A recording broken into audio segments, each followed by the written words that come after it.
2025년 12월 둘째 주 생명의 샘과 수업원 모임입니다. 본문이요. 12월 9일 화요일 본문이에요. 화요일 본문으로 우리가 구성이 되어 있고 제목이 회개하지 않는 사람들입니다. 여러분 그렇습니다. 고난이 찾아왔을 때, 극심한 고난이 찾아왔을 때 회개하고 주님께 돌아오는 사람이 있고, 그 고난으로 인해서 하나님이 어디냐고 오히려 하나님을 원망하고 대적하는 사람도 있습니다. 같은 고난인데 어떤 사람은 회개하고 돌아오고 어떤 사람은 하나님이 없다 하거나 하나님을 원망하고 떠나는 사람들이 있는 거죠. 같은 고난인데.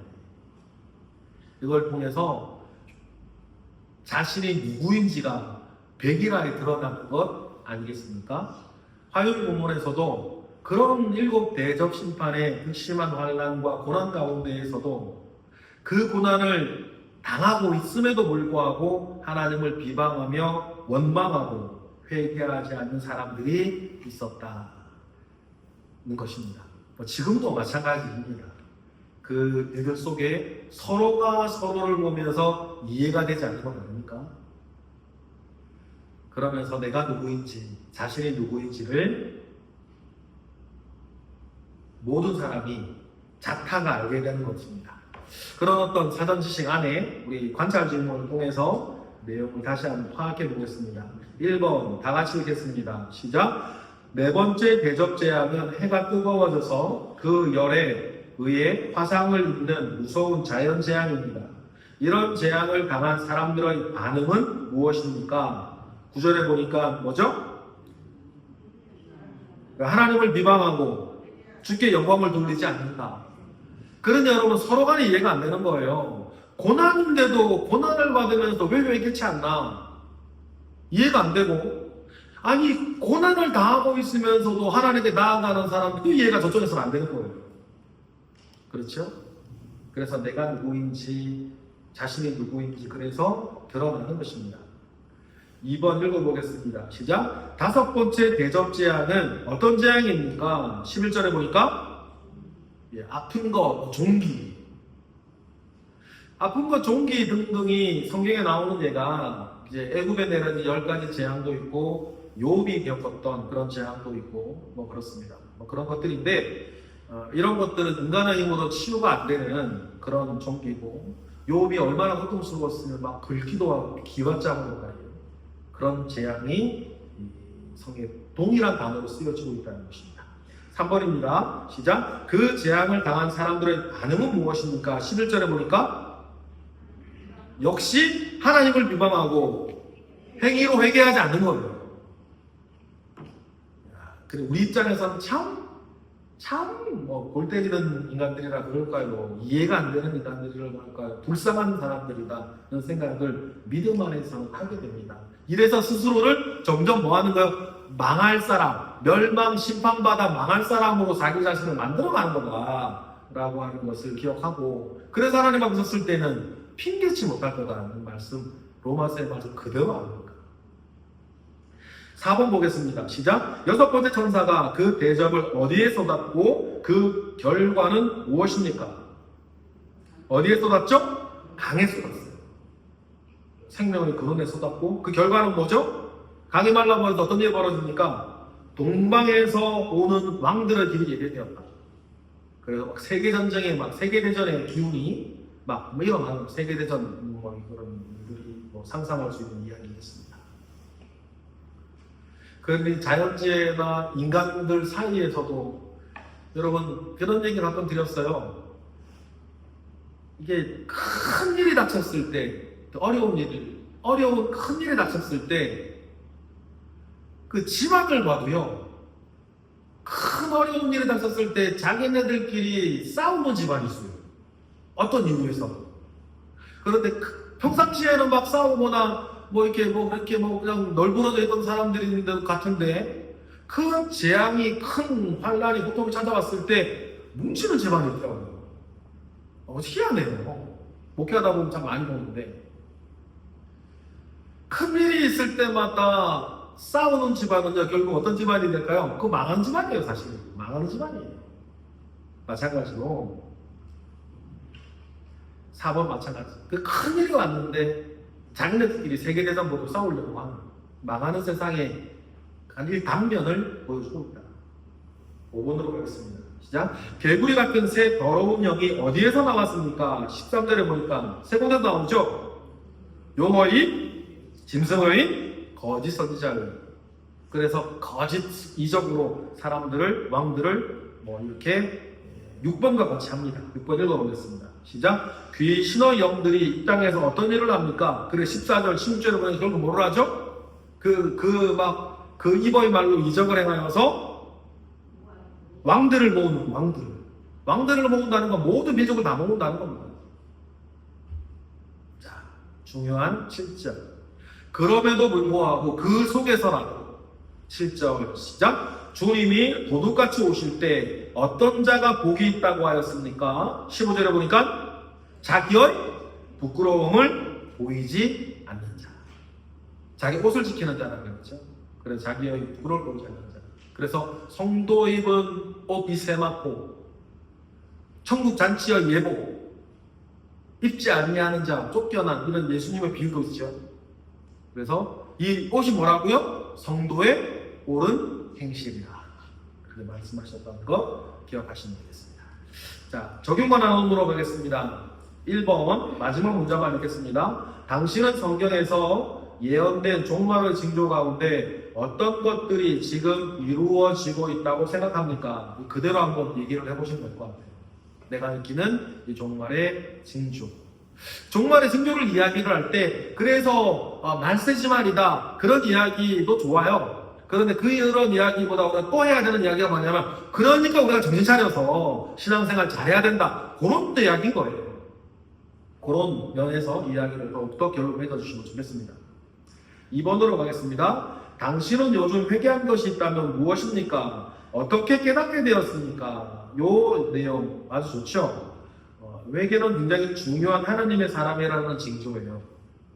회개자라는 사람이요, 결국 주님을 잘 아시는 분이고, 회개자라는 사람이요, 믿음이 좋은 사람이에요.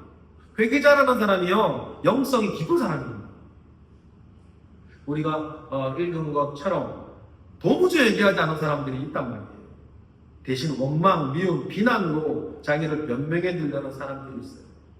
그러니 이번의 나눔을 잘 해나가시면 좋겠고, 또 한편 시간이 되시면 세상 사람은 그렇다라고 했는데 분명히 자기 죄인 것이 백일하게 드러나 있는데도 불구하고 원망하고 미워하고 비난하면서 도무지 자기 회개는 하지 않은 세상 사람들 만난 적 있는지 그걸 한번 또 얘기를 나눠보는 것도 좋을 것 같습니다.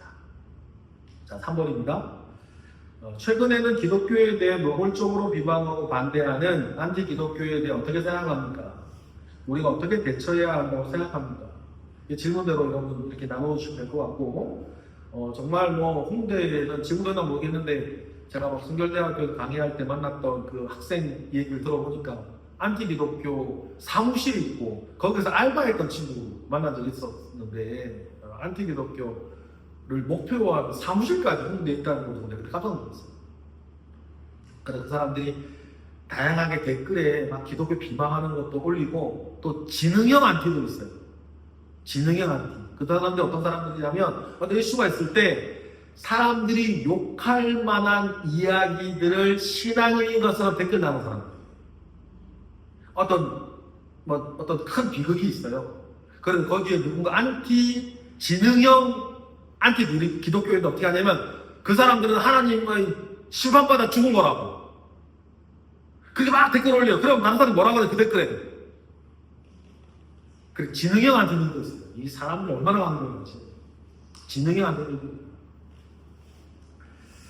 그런 사람들 어떻게 대처해야 될까? 여러 가지 얘기, 어떻게 생각하고, 어떻게 대처하고 여러 개 하세요.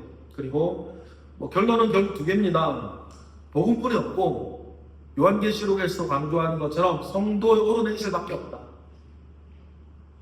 그래서 우리의 행실을 계속해서 하나님과 우리를 비방하는 사람들이 수치를 당하게 하는 것밖에 없다라고 하는 것 뿐입니다. 네. 4번인데, 구원 등등등등의 각종 이단들이 교회 안에까지 침투해 들어와 성도들을 유혹하고 있습니다. 혹시 그런 유혹을 받아본 적이 있습니까? 이단들이 다가올 때 당신은 어떻게 대처하고 있습니까? 뭐 이런 것들 여러분 이렇게 나누시면 되고요. 뭐 여러 가지 어떻게 대처해야 되냐라고 했을 때 가장 중요한 건 측은지심을 끊으셔야 돼요. 성경에는 그들을 이렇게 하나 측은 이렇게 불쌍히 여기고 그런 마음 그렇게 얘기하지 않아요. 성경은요 그냥 딱 끊으라고. 그래서 인간적인 어떤 그런 것들로 측은지심을 끊으셔야 돼요. 최소한 뭐에 대해서만큼은 이단에 대해서만큼. 네, 5번입니다. 당신은 예수 그리스도의 재림에 대해 어떤 준비를 하고 있습니까? 당신이 힘써야 할 준비는 무엇이라고 생각합니까? 이런 부분들인데 이 그대로 하시면 됩니다. 재림 준비 어떻게 하고 있는지 근데 이거 좀 말을 하기가 좀 애매하다 그러면요 이것도 괜찮아요. 내 죽음 준비는 어떻게 하고 있냐. 여러분 죽음 준비를 유산을 이것만 나가시면 안 돼요. 이것은 죽음 준비하는 게 아니고 재산 처분하는 거고. 제가 어제 어떤 분 만났는데 어제 밤에 어떤 분 신방을 만났는데 그분의 절친이 막 강남의 어떤 큰 강남의 세무사 하시는 거예요. 그러니까 그분이 야 강남의 부자 동네에서 막 세무사가 보면 유산과 관련되어서 어떻게 절세하면 좋을지에 대해서 막 상의하고 막 그러지 않냐 이런 얘기 하니까 그분이 그 친구 세무사 이런 얘기를 하더래요. 요즘은 안 그래요. 그 강남의 그 부자들이요 재산을 자식에게 안 주고 싶어 하는 거예요. 이유는 꼴을 보니까 며느리 하는 꼴을 보고 사위 하는 꼴을 보고 어떻게 하면 주고 싶지 않은 거예요. 심지어는 그래서 자식들한테 재산을 주고 싶어 하지 않는데요. 이유는 한 꼴을 봐서. 그래서 그 고민 상담이 오히려 더 많다는 얘기를 해요. 그래, 이러지도 못하고 저러지도 못하고 그런 이야기 많이 들은 것 같아요. 그러니까 여러분 비단 그것이 재림 준비 내지는 자기 죽음 준비가 유산과 관련된 것만 있는 건 아니고 여러분 우리가 어떻게 나는 그렇게 이렇게 나를 정리해 나갈 것인지에 대한 이야기들 비전이라는 측면에서도 주변 정리라는 측면에서도 내 삶의 의미와 가치를 어떻게 세워나갈까 이것이 어떻게 길가의 12돌처럼 교회나 자녀들에게 세워져 나갈까 이런 죽음 준비 여러분 잘 하셔야 되고 글쎄요 저는 요즘 하고 있는 거 하나 있는데요 1박이라도 2박이라도 어디 갔다 올 때에 제가 하는 게 하나 있어요. 사무실 청소를 해요. 청소하는 깨끗한 것 넘어서서 내 마음의 준비인 거예요. 내가 만약에 이 집을 나서서 이 사무실을 나서서 다시 돌아오지 못하고 누군가가 이 사무실을 정리해서 돌아와야 할 때 사무실이 깨끗해야겠다. 그 마음을 올해부터 실천하고 있어요. 그게 제 나름에 하는 제 뭐예요? 제 죽음 준비예요. 죽음 준비. 여러분 죽는다는 거요. 나의 모든 것을 다른 사람이 정리해주는 부분이 있거든요. 그래서 제가 얼마 전에 이 생각을 왜 하게 되냐면 유품 정리인이 쓴 책이 있는데 그 책 서로 다른 부분을 두 번을 읽어봤는데 아 그렇구나. 내가 떠나고 나는 자리를 누군가가 정리를 해줘야 하는데 그때 정리 정도뿐 아니라 모든 면에서 정리가 깔끔해야 되겠구나 그 생각을 제가 많이 했어요. 그래서 지금 하고 있는 건 밥으로 어디를 나갈 사무실을 깨끗하게 청소해 놓고 나가는 것이 제 준비예요. 제가 이 얘기를 드리는 이유가요 우리도 여러분 그렇게 하셨으면 좋겠어요. 내가 오늘 나서면 다시 들어오지 못한다는 게 뭐예요? 그 죽음이거든요. 다른 사람이 들어와 정리를 해줘야 할 때 모든 면에서 눈에 보이는 거나 눈에 보이지 않는 거나 정리가 좀 깔끔하게 돼 있어야 된다 생각을 하는데 제가 지금 시작한 건요 이게 습관이 되더라고요. 습관이 돼요. 여러분들은 어떠신지 오늘 나눔을 통해서 나 죽음 준비를 이렇게 해나가야겠다 여러분 잘 준비한 사람이 좋은 죽음을 맞이하는 거죠. 잘 지금부터 준비를 하십시다. 이거 내 중보를 받아놓은 날이니까 반드시 오늘 받아놓은 날이니까 잘 준비하셨으면 좋겠어요. 근데 우리 보고만 해서 죽는 게 우리는 멸망이나 허무나 끝장나는 게 아니지 않습니까? 그러니까 보고만 해서 잘 준비하셨으면 좋겠습니다. 네, 기도하겠습니다. 하나님 감사합니다. 크신 은혜 가운데 우리와 함께 하시고 우리의 샘과 소그룹들이 소그룹으로 모일 때 그 은혜가 넘치게 하옵소서. 예수 그리스도의 이름으로 기도드렸나이다. 아멘. 수고하셨습니다.